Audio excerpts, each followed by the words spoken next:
Bonjour à tous, bienvenue dans cette nouvelle vidéo. Alors vous avez peut-être remarqué que quand on veut dire que quelque chose est plus que, donc quand on veut faire ce qu'on appelle un comparatif de supériorité, eh bien on va ajouter ER sur un adjectif court ou more sur un adjectif long. Par exemple, si je prends l'adjectif fast, qui veut dire rapide, eh bien pour dire plus rapide, je vais dire faster.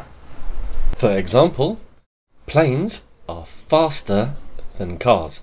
Les avions sont plus rapides que les voitures. Si c'était un adjectif long, par exemple beautiful, eh bien il aurait fallu dire more beautiful. Donc ça, jusque-là, tout va bien, c'est la leçon sur les comparatifs que vous pouvez d'ailleurs revoir, elle est présente sur YouTube. Mais il y a un adjectif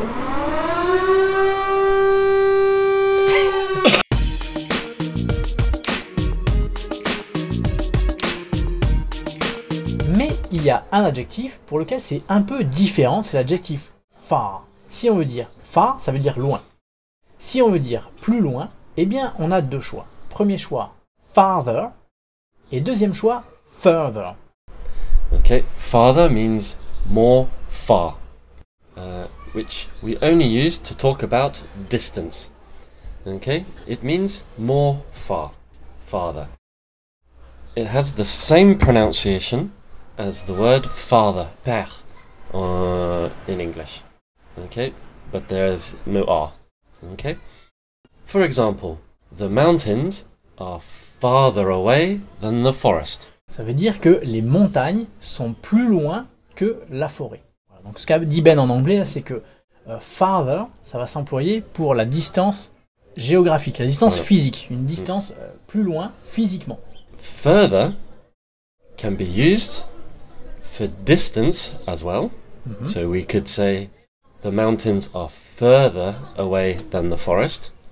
However, we can also use further when we want to talk about something abstract. For example, if you need further information, please do not hesitate to contact us. Another example, his point of view could not be further from the truth. Son point de vue ne pourrait pas être plus loin de la vérité. Voilà. Donc là, c'est une distance qui n'est pas géographique, plus loin de la vérité. Talking abstractly as well, we could say if you need further details or further training. Voilà, donc si vous avez besoin de plus, d'aller plus loin dans les détails, d'aller plus loin dans l'information, d'aller plus loin dans l'entraînement, further training, là, on va employer further, donc pour des distances qui ne sont pas forcément géographiques. If you are in a doubt as to whether you should use farther or further, always use further.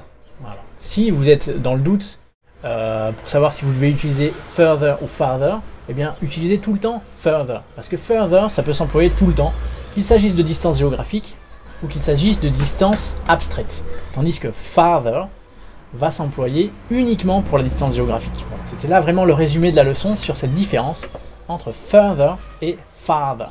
So guys, if you need further information or further training, go and check out anglaicours.fr.